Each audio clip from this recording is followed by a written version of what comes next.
Tout d'abord, je partirai de quelques faits parce que les faits sont encore les meilleurs moyens d'évaluer l'impact d'une loi comme la loi Blanquer. À la dernière rentrée, vous le savez, 4000 postes d'enseignants n'étaient pas pourvus après les concours de recrutement. Vous le savez aussi, le ministre de l'Éducation nationale, Pap Ndiaye, qui a succédé donc à Jean-Michel Blanquer, a mis en œuvre pour résoudre ou tenter de résoudre cette situation des job dating, ce qui est quand même une solution particulièrement scandaleuse à tout point de vue. La Cour des comptes signale dans un rapport récent que les démissions dans l'éducation nationale sont en augmentation.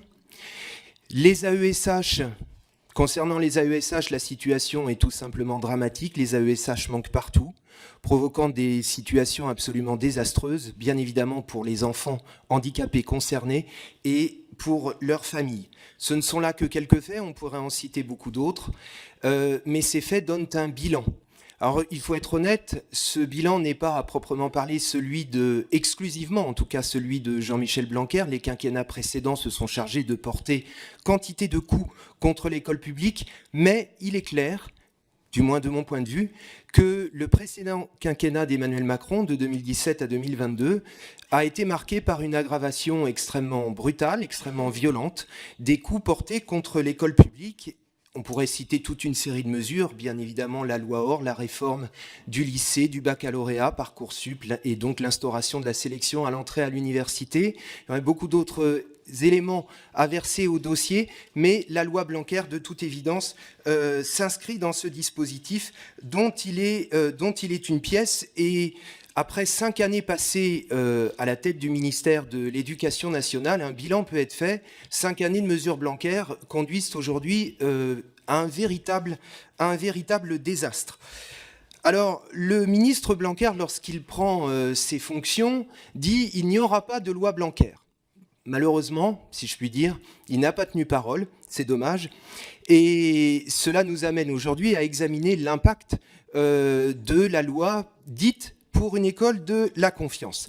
Cette loi, par erreur, je pense, a été présentée comme une loi fourre-tout, comme une mosaïque, un patchwork de mesures s'éparpillant un petit peu dans toutes les directions. Je pense que cette vision est trompeuse en réalité et que cette loi de 2019 répond à une profonde logique, à une logique très cohérente dans l'ensemble des mesures qui composent la loi pour une école de la confiance, même s'il y aurait beaucoup à dire sur le titre de la loi.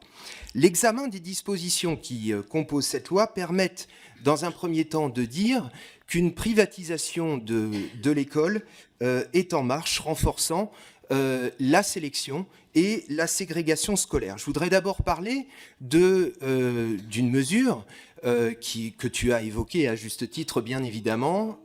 Ah oui, ça n'est pas encore de la censure.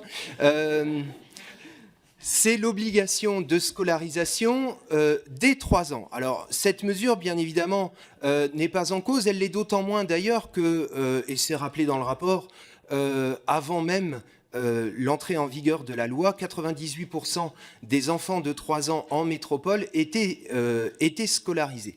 Et vous avez vu d'ailleurs que dans ce rapport, nous faisons des recommandations communes pour que cette obligation de scolarisation dès 3 ans soit traduite dans les faits, particulièrement en Guyane et à Mayotte, où des efforts financiers, matériels très conséquents doivent être réalisés pour que cet objectif soit tout simplement atteint. Donc ce n'est pas cette obligation de scolarisation des 3 ans qui est en cause. Ce qui est en cause, c'est l'obligation faite aux communes de financer les écoles maternelles privées. Et on peut véritablement parler, à cet égard et à cette occasion, de cadeaux somptueux faits à l'enseignement privé.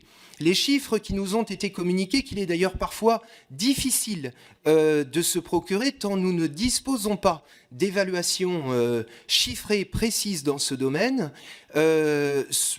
sont quand même très conséquents.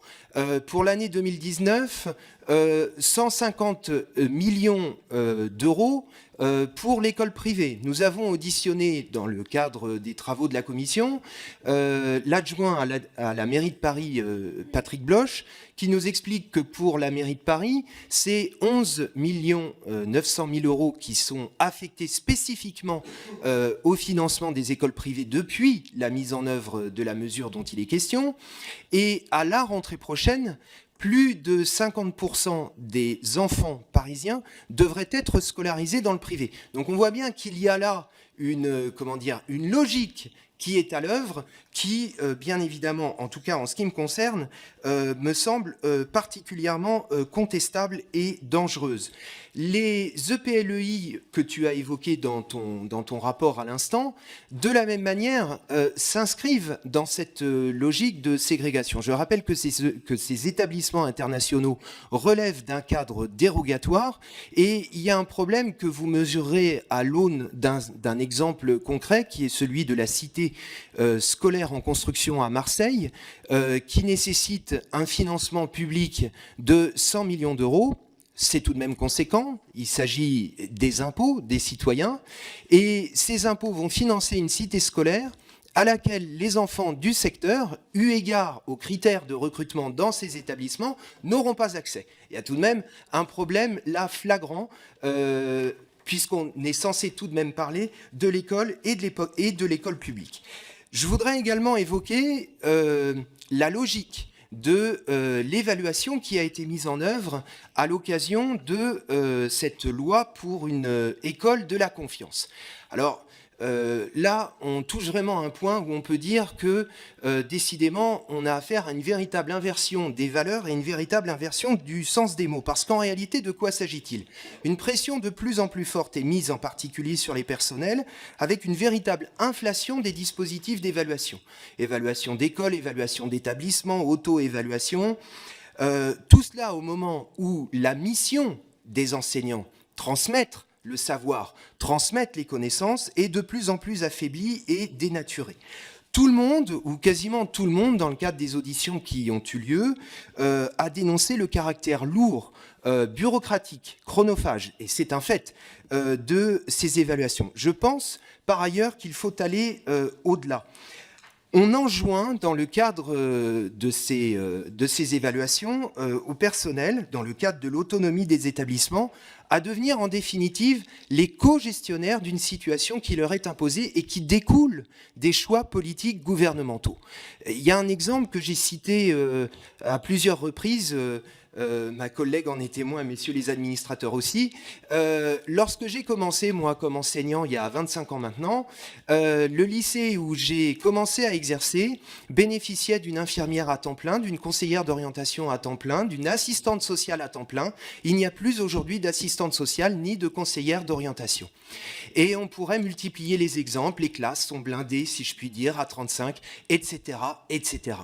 Eh bien, l'évaluation, nécessairement, elle se confronte à ces problèmes. Sauf que, en définitive, il n'en est jamais question. Donc, j'insiste, l'évaluation des établissements, dans le cadre de l'autonomie des établissements, revient en définitive à faire endosser au personnel la responsabilité d'une situation qu'ils subissent, qui leur est imposée et qui découle directement des politiques gouvernementales. Et derrière, par ailleurs, il y a le pilotage de l'école par l'évaluation. Même si les enquêtes aujourd'hui ne sont pas rendues publiques, in fine, vers quoi ça conduit? Ça conduit vers un pilotage de l'école sur la base d'objectifs pris localement dans le cadre des projets locaux et ensuite à l'attribution des moyens en fonction de la réalisation ou non de ces objectifs. Une logique bien évidemment directement inspirée du privé que, pour ma part, je ne peux cautionner et qui, je l'insiste, met une pression considérable sur les personnels. Et il faut souligner d'ailleurs que ces évaluations suscitent chez les personnels concernés, et pas seulement, une méfiance instinctive, une résistance sourde qui, eu égard à tous les éléments que je viens d'évoquer, n'est bien évidemment pas étonnante du tout. Les expérimentations, de la même manière, s'inscrivent totalement dans cette logique. Parce qu'en définitive, de quoi s'agit-il? Tu as évoqué l'exemple de Marseille. Au cours des auditions qu'on a réalisées, nous avons entendu notamment des syndicalistes, et je crois qu'il faut les entendre, qui parlent de chantage aux moyens.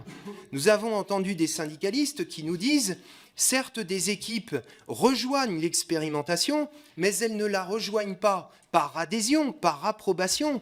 Elles la rejoignent tant la pénurie de moyens est importante à l'école. » Et donc, on voit bien qu'on est en train d'entrer dans un système, et la loi Blanquer, tu y es revenu à juste titre, encourage, favorise cette logique de l'expérimentation, débouche sur une situation où, en définitive, plus de moyens seraient attribués selon qu'on expérimente ou pas. Et ces expérimentations peuvent aller très loin, puisqu'on peut déroger au cadre des horaires, au cadre des obligations de service des personnels, etc. Donc, il y a là une logique qui, à mon avis, tourne le dos à celle qui devrait au contraire prévaloir, à savoir la création des moyens nécessaires au bon fonctionnement de l'école en fonction des besoins, et ce n'est pas ce qui est mis en œuvre. Un point que je souhaite aborder dans la continuité du rapport de ma collègue Géraldine Bannier, c'est celui des mesures concernant les personnels. Alors, concernant la formation des enseignants en particulier, tu as mentionné à juste titre la diversité des dispositifs qui découlent des mesures qui ont été mises en œuvre. Au cours des auditions que nous avons réalisées, moi j'ai été véritablement saisi par les témoignages des étudiants en INSPE et des étudiants en particulier en Master MEF. Je rappelle qu'une disposition récente oblige aujourd'hui les étudiants à passer leur concours à la fin de la deuxième année de Master. Tous ont insisté sur la charge de travail absolument colossale. Tous ont insisté sur la précarité de leur situation. Et je pense qu'il est absolument indispensable, il est urgent de revenir sur la situation qu'ils nous ont décrite. Beaucoup nous disent un nombre important d'étudiants préfèrent démissionner, préfèrent renoncer à passer le concours et deviennent contractuels le temps de trouver autre chose.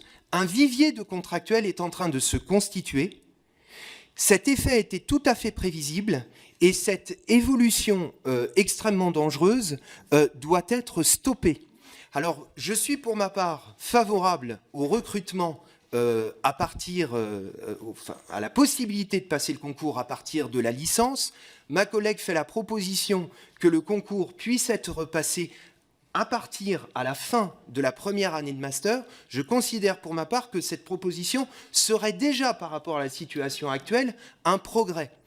Elle insiste à juste titre, et je souscris totalement à cette conclusion, sur l'importance du concours de recrutement et du concours adossé aux disciplines.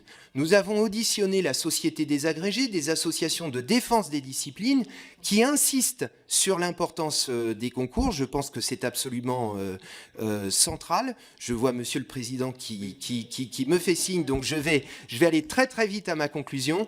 Mais un modèle a existé par le passé, qui, à mon avis, a fait ses preuves, c'est celui des écoles normales, c'est celui des IPES. Je pense qu'il faudrait y revenir, et c'est la solution pour laquelle je défends, moi, une solution de pré-recrutement.